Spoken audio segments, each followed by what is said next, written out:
أعوذ بالله من الشيطان الرجيم. بسم الله الرحمن الرحيم. الحمد لله الذي أنزل على عبده الكتاب ولم يجعل له عوجا قيما لينذر بأسا شديدا من لدنه ويبشر المؤمنين الذين يعملون الصالحات أن لهم أجرا حسنا ماكثين فيه أبدا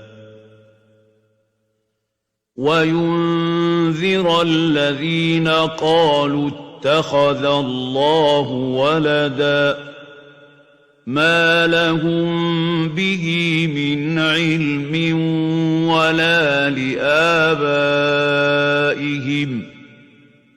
كبرت كلمة تخرج من أفواههم إن يقولون إلا كذبا فلعلك باخع نفسك على آثارهم إن لم يؤمنوا بهذا الحديث أسفا إنا جعلنا ما على الأرض زينة لها لنبلوهم أيهم أحسن عملا وإنا لجاعلون ما عليها صعيدا جرزا أم حسبت أن أصحاب الكهف والرقيم كانوا من آياتنا عجبا إذ أوى الفتية إلى الكهف فقالوا ربنا آتنا من لدنك رحمة وهيئ لنا من أمرنا رشدا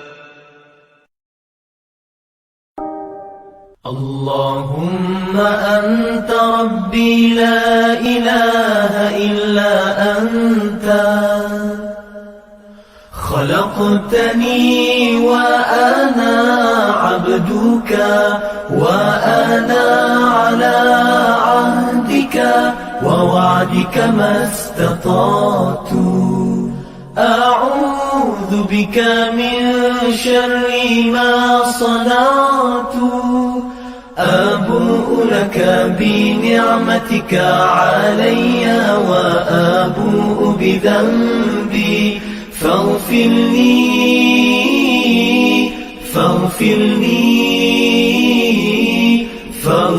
لي فإنه لا يغفر الذنوب إلا أنت Ya Allah, Engkau Tuhanku, tiada Tuhan selain Engkau. Engkau ciptakan aku dan aku hamba-Mu,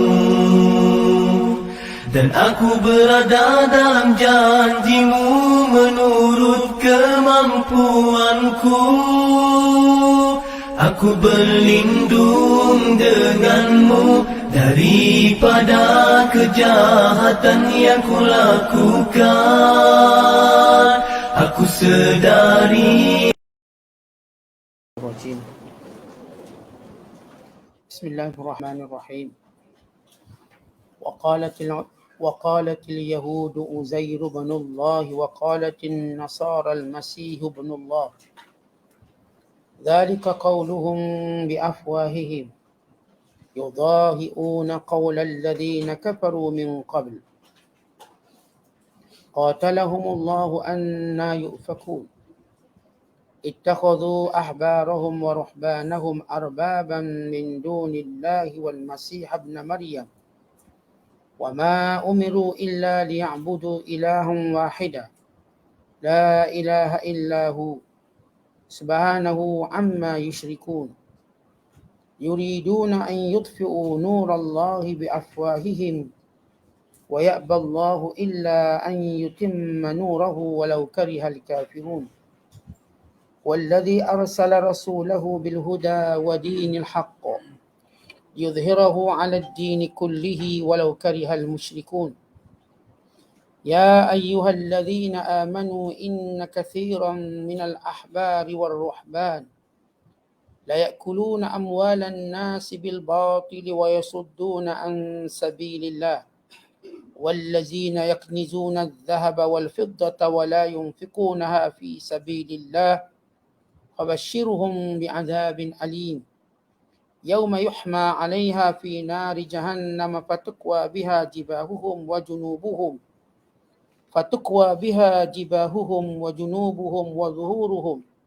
هذا ما كنزتم لأنفسكم فذوقوا ما كنتم تكنزون. Sadaqallahul Azim.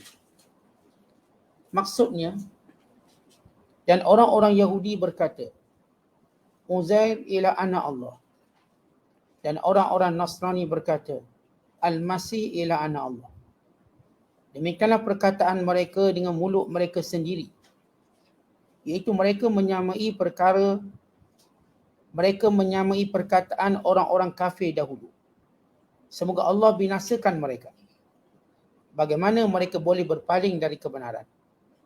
Mereka menjadikan pendeta-pendeta dan ahli-ahli agama mereka sebagai pendidik-pendidik selain dari Allah. Dan juga mereka mempertuhankan Al-Masih Ibni Maryam. Padahal mereka tidak diperintahkan melainkan untuk menyembah Tuhan yang Maha Esa. Tiada Tuhan yang berhak disembah melainkan Dia. Maha suci Allah dari segala apa yang mereka sekutukan. Mereka hendak memadamkan cahaya Allah, agama Allah, dengan mulut mereka. Sedang Allah tidak menghendaki melainkan menyempurnakan cahayanya. Sekalipun orang-orang kafir tidak suka akan yang demikian.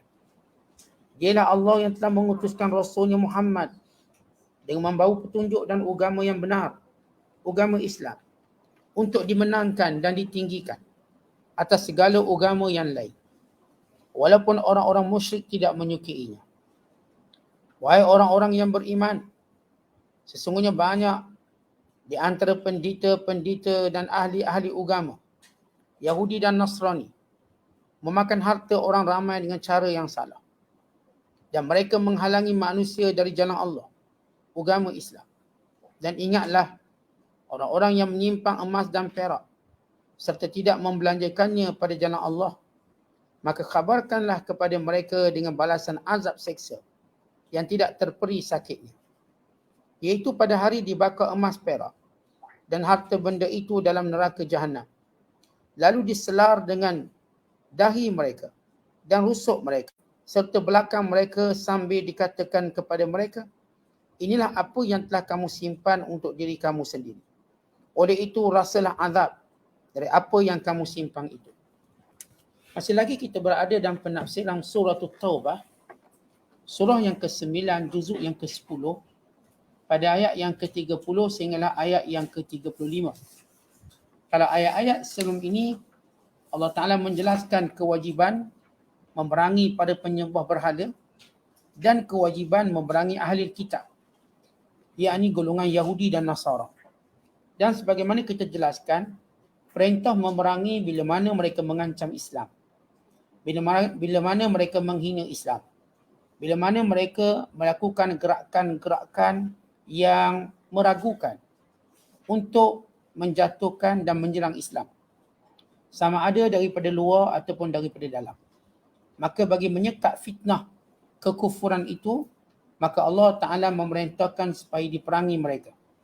Kalau sebelum ini, peperangan disyariatkan untuk mempertahankan diri yang disebut sebagai ad-difa', maka kali ini dengan perintah Allah, peperangan mencari musuh.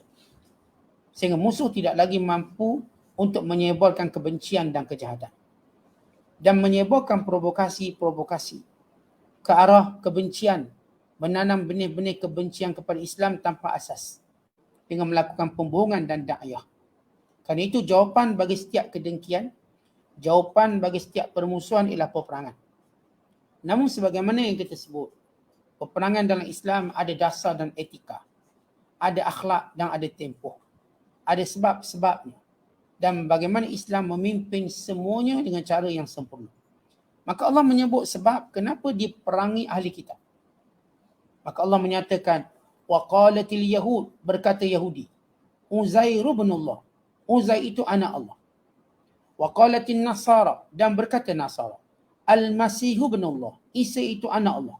Zalika qawluhum bi afwahihim, itulah dakwaan mulut mereka semata-mata. Tidak ada bukti, tidak ada saksi, tidak ada wahyu yang menurunkan, menceritakan tentang itu. Ini mulut-mulut mereka. Khianat dan juga pembohongan mulut mereka. Yudahi'una qawla alladhina kafaru min qabl. Perkataan mereka sama macam yang dilakukan oleh orang-orang kafir sebelum mereka. Baik, kalau kita perhatikan ayat ini, Allah menyebut Yahudi dahulu. Kerana mengambil kira masa dan waktu, Yahudi mendahului Kristian, iaitu melalui syariat Nabi Allah Musa AS. Lalu mereka menyeleweng. Manakala Al-Masih ataupun An-Nasara bermula dengan syariat Nabi Isa AS. Maka sebelum itu disebut Bani Israel. Disebut istilah Yahudinya ketika mana mereka mula menyeleweng kitab Taurat sedikit demi sedikit. Yang bermula daripada zaman Nabi Allah Musa. Adapun zaman Nabi Allah Yaqub yang dengannya dinisbahkan Bani Israel, maka tidak lagi belum disebut Yahudi. Tidak disebut Yahudi. Sehingga Nabi Allah Yaqub melahirkan ataupun mempunyai anak bernama Yusuf. Kemudian mereka menetap di Mesir dan berlaku kejadian sehingga 400 tahun, maka barulah lahir Nabi Musa AS. Maka penyelewengan berlaku. Kenapa Allah mencela penyelewengan Yahudi? Sebab mereka dahulu diazab oleh Fir'aun selama 400 tahun. Dianiaya, dizalimi. Namun malangnya sesudah mereka diselamatkan oleh Allah, dimuliakan oleh Allah. Dengan Nabi Allah Musa diturunkan kitab Taurat. Diberikan mukjizat yang pelbagai kepada Nabi Allah Musa. Dimuliakan mereka untuk mendatangi dan mendiami Baitul Maqdis. Diturunkan pada mereka hidangan dari langit.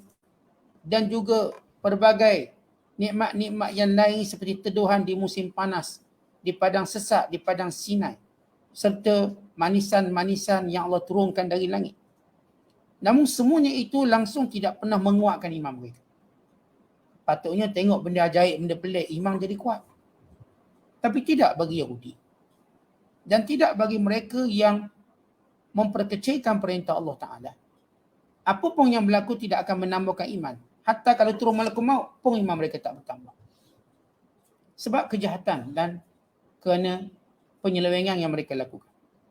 Maka penyelewengan paling besar mereka bila mempertuhankan manusia, iaitu Uzair. Siapa Uzair? Uzair ialah seorang yang soleh. Sepakat ulama dia seorang yang soleh. Namun khilaf ulama apakah dia Nabi ataupun tidak.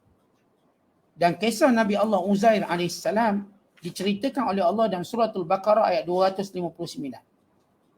Apabila berlaku satu peperangan, iaitu golongan Amalikah, atau dia disebut sebagai Raja Bukhtanasar daripada tamadun Babylon, menyerang Filistin, menghancurkan Filistin, meranakkan Filistin dan menawan sejumlah besar orang-orang Filistin yang terdiri daripada Bani Israel dan memaksa mereka untuk membina taman tergantung di Babylon.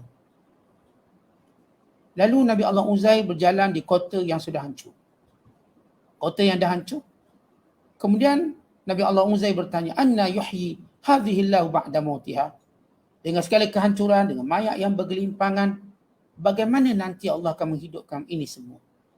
Nabi Allah Uzair bertanya dengan rasa takjub, bukan mengingkari. Akhirnya Allah Ta'ala menidurkan Nabi Uzair. فَأَمَاتَهُ اللَّهُ مِئَةَ عَامٍ ثُمَّ بَعَثَهُ. Dimatikan selama 100 tahun. Ini kita dah tafsirkan dahulu dalam surah Al-Baqarah ayat 259. Pada juzuk yang ketiga. Maka Nabi Allah Uzair pun ditidurkan selama 100 tahun. Dan dia bangun. Ketika dibangun, kota itu sudah pun dibangunkan. Cuma kerungsingan kaum di situ, mereka sudah kehilangan kitab Taurat. Bila mana mereka membuka peti yang disimpan padanya tabut, tongkat Nabi Musa, jubah Nabi Harun dan beberapa lembaran Taurat. Tapi tidak diketahui yang selebihnya. Dimusnahkan oleh Raja Bukhtanasar. Lalu ke mana Uzair bangkit selepas 100 tahun melihat keadaan hiruk pikuk bandar. Dia terus berjalan. Kita ringkaskan kerana ada keajaiban yang berlaku seperti dihidupkan kaldainya dan sebagainya. Lalu dia berkata, saya Uzair. Apakah kamu kenal Uzair? Mereka kata, kenal. Dia lelaki soleh yang kami tahu tentang namanya, orang yang hebat. Lalu mereka mengingkari. Mereka kata, kamu bukan Uzair. Uzair dah mati lama. Kata Uzair, akulah Uzair. Lalu mereka mencari orang yang paling tua di bandar itu, yang berusia beratus tahun. Ya, setengah para ahli sejarah menyatakan ialah dia merupakan cucu kepada Nabi Uzair. Cucu. Nabi Uzair dia ada isteri dan mengandung beranak, bercucu dalam tempoh 100 tahun. Maka dia satu-satu yang tahu tentang sifat Uzair. Maka kata lelaki tua ini, Uzair ini dia orangnya begini-begini. Maka dia pun sebut segala benda-benda yang mentakrifkan dirinya sehingga sampai peringkat akhir ialah dia menghafal Taurat. Lalu kata lelaki ini, Uzair ini dia menghafal Taurat. Dia hafiz Taurat. Maka Nabi Allah Uzair membaca Taurat di hadapan mereka.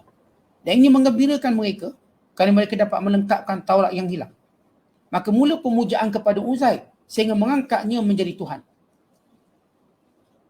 Walau sebahagian Yahudi dalam tulisan-tulisan mereka menafikan bahawa Yahudi ada mendaun Uzair sebagai anak Tuhan. Tapi ini Al-Quran menceritakan akidah itu ada dalam hati mereka. Kerana Yahudi ini pandai bertaqiyah. Bermaksud taqiyah, menyembunyikan. Dia pandai kona-kona. Dia tak macam Kristian. Kristian dia tak kona banyak. Kristian tu pertahankan kebatilannya. Manakala Yahudi, dia akan tunjuk bahawa dia benar. Apa sahaja yang Quran sebut, dicuba menyatakan tidak. Kami tak macam tu.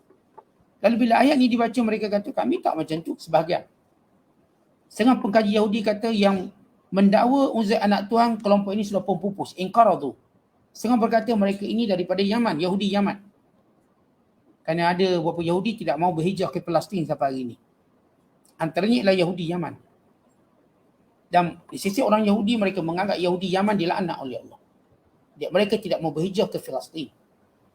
Kerana kita katakan sebelum ini Yahudi dia ada mazhab, dia ada pandangan. Sebagian Yahudi tidak akan masuk ke Palestin melainkan Palestin itu diperoleh dengan damai bukan perang. Kerana hari ini Yahudi ataupun orang Yahudi telah mengambil Palestin secara penipuan dan peperangan. Maka sebagian Yahudi ortodok tidak mau menerima konsep negara Yahudi hari ini dan mereka tidak mau masuk. Dan mereka tidak mau berhijrah. Antaranya ialah Yahudi Yaman. Dan mereka kekal di Yaman. Dan antaranya Yahudi negara lain seperti Yahudi di Iran. Okey, terus tinggal di Isfahan. Antaranya Yahudi yang berada di Afghanistan. Yahudi yang berada di bawah negara, beberapa buah negara Islam. Mereka menganggap ia haram. Walaupun bila saya tengok beberapa tahun lepas ada kelompok Yahudi yang mengatakan haram tetap masuk juga. Namun mereka tidak mengiktiraf negara Yahudi. Ini kita katakan aliran Yahudi. Allah menjelaskan tentang pembohongan ini. Mereka berkata Uzair anak Allah. Disebut dalam satu riwayat daripada Ibnu Abbas. Seorang pemimpin Yahudi bernama Salam bin Mishkam, Nu'man bin Abi Aufa, Syas bin Qais, Malik bin Saif. Ini pendeta dan ini pemimpin-pemimpin Yahudi.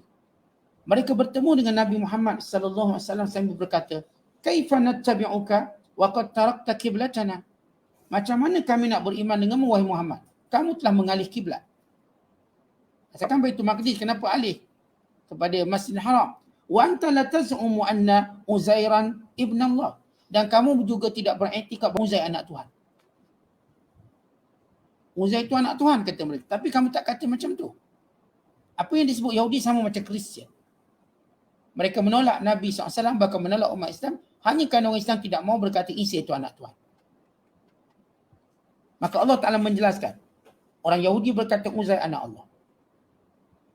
Kita dah tahu sejarah dia kerana Uzair ini ingat kitab Taurat seolah-olah menyelesaikan kebingungan Yahudi beratus tahun sebab hilangnya Taurat. Namun mereka macam biasa, mereka tokok tambahkan Taurat. Yang penting mereka nak dulu ada yang asasnya, supaya mudah mereka tokok tambah. Sebab mereka seringkali ingin benar-benar bertentangan dengan apa yang diturunkan. Sebab itu mereka nak semua yang diturunkan, yang Taurat tu ada kelengkap. Supaya senang mereka menongkang arus. Kalau mereka tak tahu, macam mana mereka nak menongkang arus?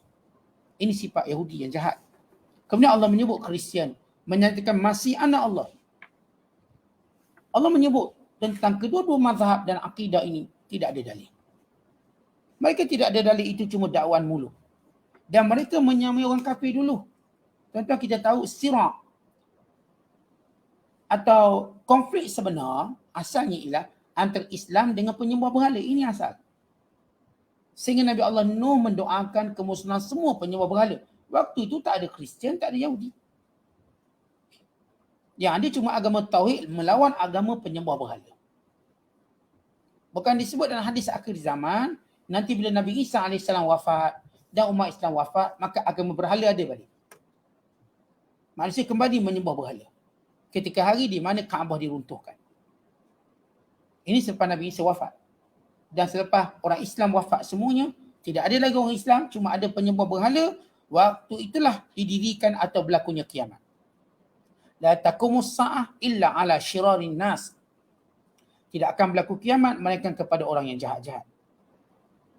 Maka orang dulu kita katakan kafir. Sehinggalah Allah Ta'ala turunkan Taurat, turunkan Injil, memimpin mereka. Namun sesudah diturunkan Taurat dan Injil, mereka nak kembali jadi kafir dengan menyembah berhala. Cuma berhala dengan cara baru, versi baru. Mereka memberhalakan Nabi mereka. Tapi perberhalaan itu bukan secara fizikal. Kalau dahulu menyembah berhala buat patung-patung. Kalau hari ini mereka penyembah berhala tidaklah semestinya patung. Tidak semestinya. Ia i'tikad dalam hati mereka. Walaupun mereka mungkin tak buat berhala di tempat-tempat mereka. I'tikad. Memberhalakan Nabi ini. Yang menyembah, mempertuhankan. Maka kata Allah Ta'ala, qatalahumullah. Allah akan terus memerangi mereka. Allah akan terus melaknat mereka. Anna yu'fakun. Apakah mereka tidak mau berfikir? Apakah mereka tidak mau mengambil pengajaran akan laknat yang menimpa mereka? Lalu kata Allah, ittakhadhu. Ini kesalahan mereka kedua. Yang pertama, mempertuhankan Nabi. Yang kedua, ittakhadhu ahbarahum wa ruhbanahum. Mereka menjadikan pendeta-pendeta. Ahbar, yakni pendeta Yahudi. Ruhban, yakni pendeta Kristian. Arbaban min dunillah. Dalam pimpinan Rahman diterjemah pendidik-pendidik. Perkataan arbaban artinya pembuat syariat. Orang-orang yang membuat syariat. Menghalalkan, mengharamkan, ikut suka dia. Ustaz, apa beza dengan ulama'? Ulama' juga menghalalkan, mengharamkan. Ulama' ni kata halal, ulama' ni kata haram. Apa hukum lelaki memakai hinai atau memakai hinna?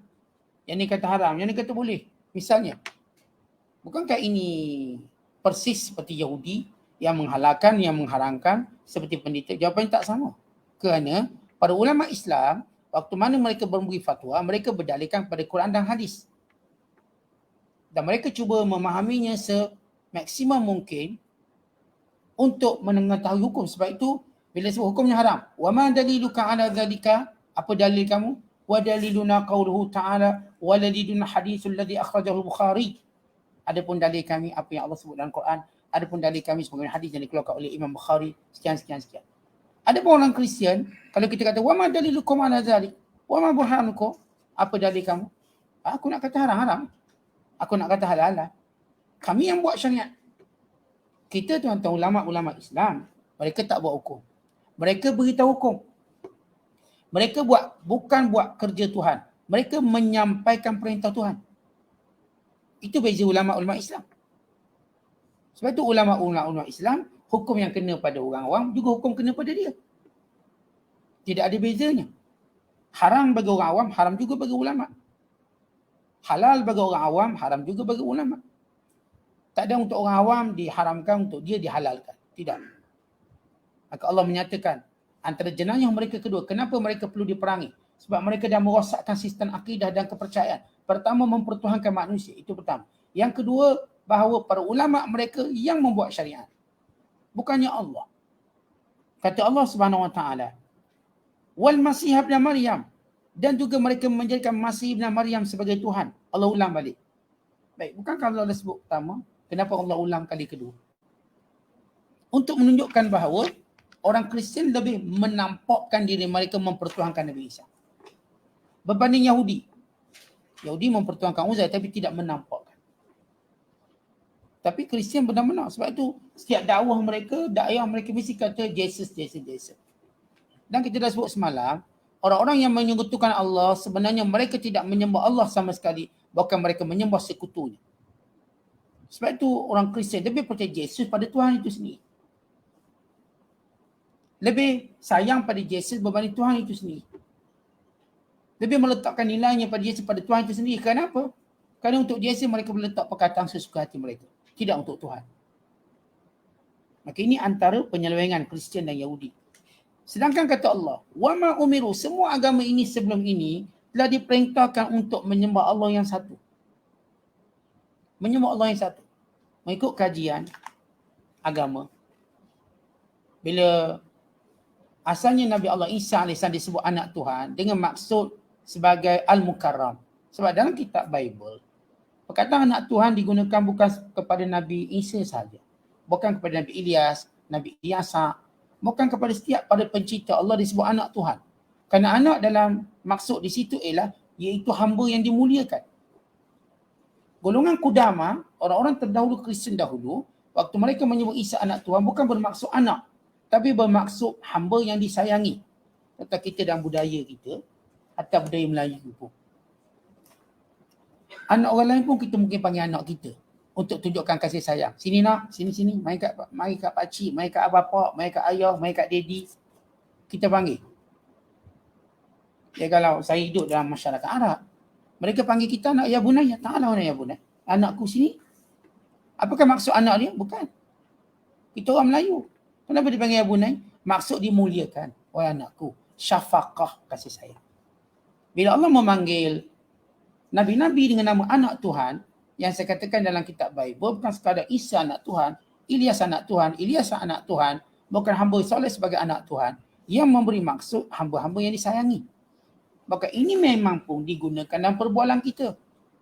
Kita pun tuan-tuan saya katakan, anak orang kita pun panggil anak kita dengan maksud sayang. Sini nak, sabar nak. Saya bukan anak awak. Ya, kalau dia tak belajar bahasa Melayu lah. Kalau dia belajar bahasa Melayu, dia tahu maksudnya kasih sayang. Maka itu penyelewengan mereka. Lalu kata Allah, la ilaha illahu, tidak ada Tuhan melainkan Allah yang satu. Subhanahu, maha suci Allah. Amma yusyrikun, dengan apa yang mereka syirikkan. Di sini menunjukkan bahawa Allah suci, tanzih, Allah itu sunyi daripada segala bentuk sekutu. Tidak pada wujud. Yuriduna an yutfi'u nurallahi biafwahihim. Mereka ingin memadamkan cahaya Allah dengan mulut-mulut mereka, dengan perkataan mereka. Apakah maksud ayat ini? Yuridun, iaitu mereka bermaksudkan dengan perbuatan mereka tadi. Dengan perbuatan mereka tadi untuk memadamkan cahaya Islam. Sebab mereka tahu yang satu-satu mengetahui penyelewengan mereka orang Islam. Ada pun agama lain boleh menerima. Kerana konsep pluralisme yang ditanamkan. Tetapi orang-orang kafir tak ada masalah dengan golongan pluralisme. Golongan yang semua agama betul. Mereka okey. Tetapi hanya Islam yang membongkarkan tentang kesilapan agama-agama lain. Islam sahaja yang berkata agama lain salah, melainkan Islam. Agama lain semua berkata semua agama betul.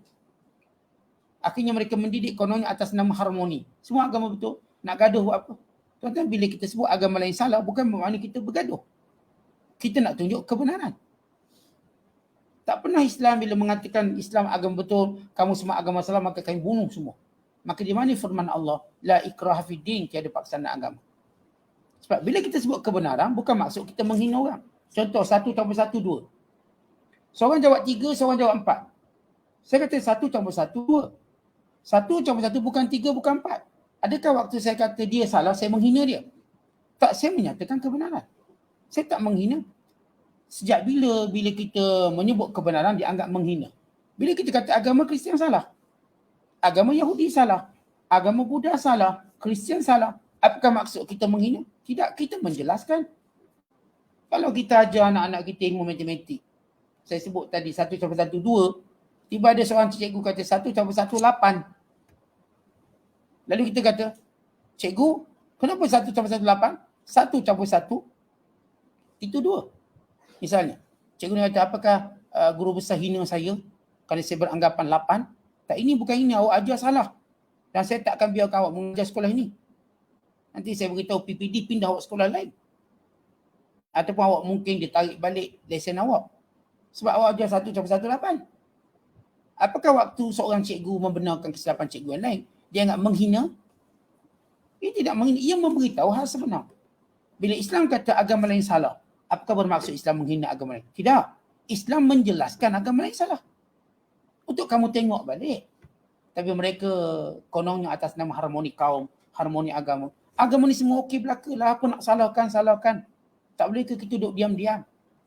Tak boleh ke kita buat satu tempat ibadat, Islam sembahyang kat situ, Hindu kat situ, semua kat situ? Kalau itu bukan agama, itu permainan. Agama itu disiplin. Kalau begitu kita kata sekolah ni sama belaka, boleh tak? Semua pakai baju sekolah, dia boleh masuk suka-suka sekolah mana. Sebab dia pun pakai baju sekolah. Yang ni sekolah Bukit Dahlia, masuk sekolah SK Masai. Boleh. Kan sama je. Ni darjah 1 masuk ke darjah 1. Kemudian sesekali di Boring dia pergi Singapura, masuk darjah 1 kat Singapura. Agak-agak di Boring lagi pergi UK, masuk. Boleh atau tidak? Tak boleh. Kenapa awak hina saya? Bukankah kita sama je darjah 1? Saya kerja kilang. Saya agak-agak kilang ni payah cuti, saya masuk kilang lain pula. Suka-suka saya je. Setiap tempat ada peraturan. Kamu dianggap salah. Agama ni dia peraturan, bukan suka-suka kita. Tiba-tiba ada orang bodoh bercakap agama sama belaka. Suka kita lah nak buat apa pun. Saya nampak agama sama. Macam ada seorang pengulas YouTuber yang terkenal, dipanggil Nas Daily. Nas Daily ni popular lah. Saya pun tengok jugalah berapa dia pun channel ni. Nas Daily. Yang asal di Islam. Akhirnya dia menjadi golongan liberal dan pluralisme. Akhirnya dia buat satu konstruksi, agama semua sama. Kita tak payah musuh. Maka dia pun duduk tanpa kahwin, dia buat benda. Dia semua buat, dia cuma kata babi je saya tak nak makan. Sebab mak saya ajar dulu babi jijik. Silap didikkan dia kata. Sampai hari saya tak boleh makan babi. Arak boleh, perempuan boleh. Silap didikkan. Kata orang ni dia jadi sesak dulu.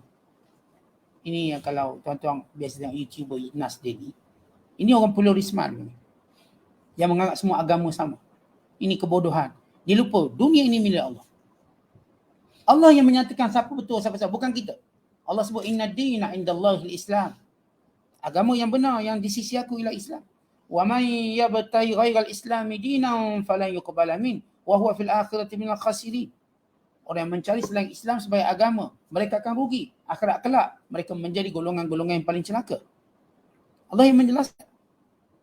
Maka di sini perlu kita mengetahui. Sebab itu mereka orang kafir cuba memadamkan cahaya Allah dengan mulut mereka. Wa ya'ballahu illa an yutimma nurahu. Tapi agama Allah akan tetap tersebar. Walau dibenci oleh orang kafir, disebut dalam hadis yang banyak. Bagaimana jaminan Islam akan tersebar. Di antara hadis, Nabi SAW bersabda, Inna Allaha zawaliyal arda masyariqaha wa magharibaha wa sayabulughu mulku ummati ma zuyali minha. Sesungguhnya Allah telah membentangkan kepadaku bumi ini, timurnya dan baratnya. Dan umatku, yakni umat Islam, akan menguasai seluruhnya timur dan barat. Dalam hadis yang lain, Nabi SAW bersabda, La yabqa ala wajil ard baitu madarin wala wabarin illa dakhalathu kalimatul Islam. Yu'izzu azizan wa yudhillu zalilan.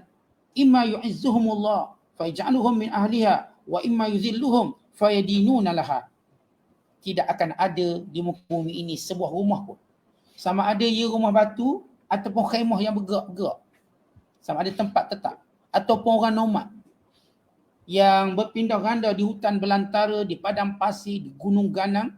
Mereka ini, kata Nabi SAW, tidak akan ada rumah seumpam, rumah yang tetap dan rumah yang berpindah randa, melainkan kalimah Islam akan masuk. Melainkan cahaya Islam akan sampai.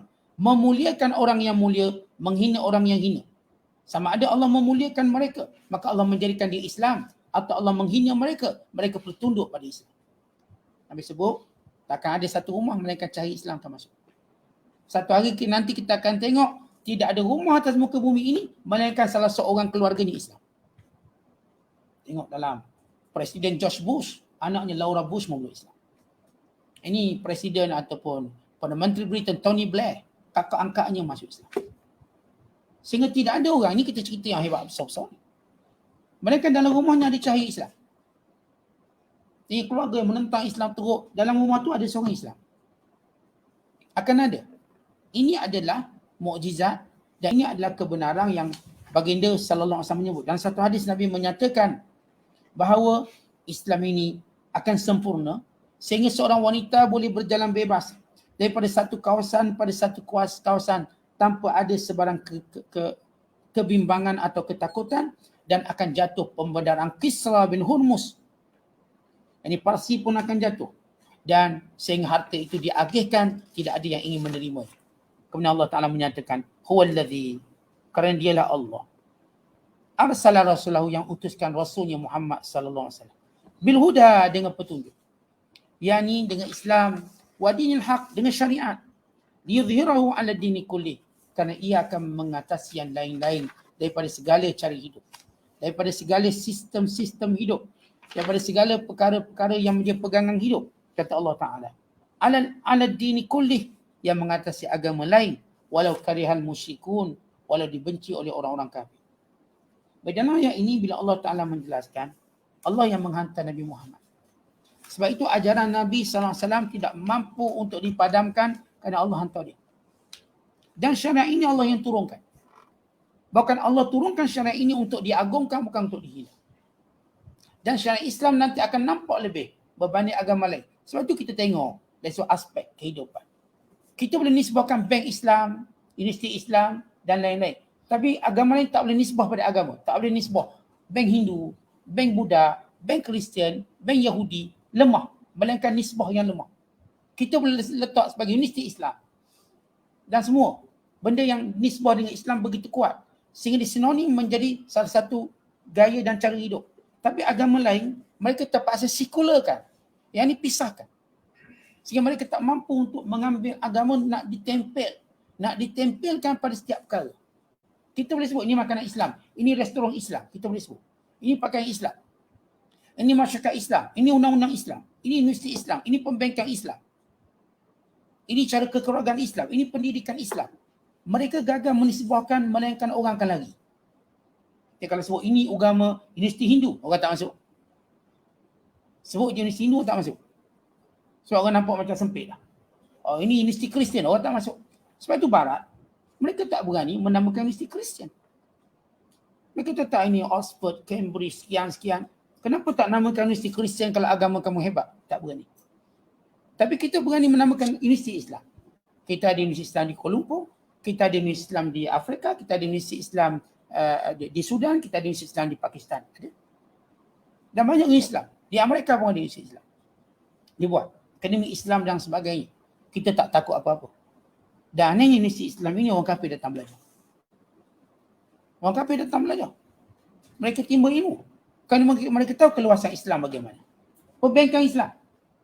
Orang kafir pun ambil pembengkang Islam. Mereka buat pinjaman cara Islam.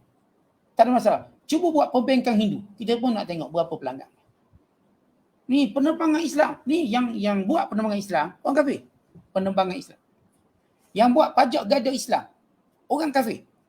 Pajak gada Islam, garanti halal. Tak apa, acong buat. Mereka berani berniaga. Cuba mereka buat pajak gada Hindu. Tengok berapa orang masuk. Cuba buat pajak gada Kristian. Kita tengok berapa orang masuk. Tak ada orang masuk. Bermasalah mereka nak masuk. Tadika Islam, tak ada masalah. Lagi kita sebut tadika Islam, lagi ramai orang nak hantar. Tadika Islam. Cuba buat tadika ini. Berapa nak masuk? Siapa nak masuk? Orang Hindu pun tak nak masuk. Sebab mereka memang tidak progresif dan sebagainya. Ini yang dimaksudkan Islam mengatasi segalanya. Sehingga kita boleh menisbahkan Islam. Sebab itu kalau tuan-tuan tengok gini. Kalau hari ni orang main bola, ada pemain Islam, nampak Islam. Liverpool contoh. Saya tegaskan sekali, saya tak minat Liverpool. Saya pun memang tak minat bola. Tapi saya minat baca. Liverpool, ada siapa dalam tu? Ada Muhammad Salah, ada Mane, Islam.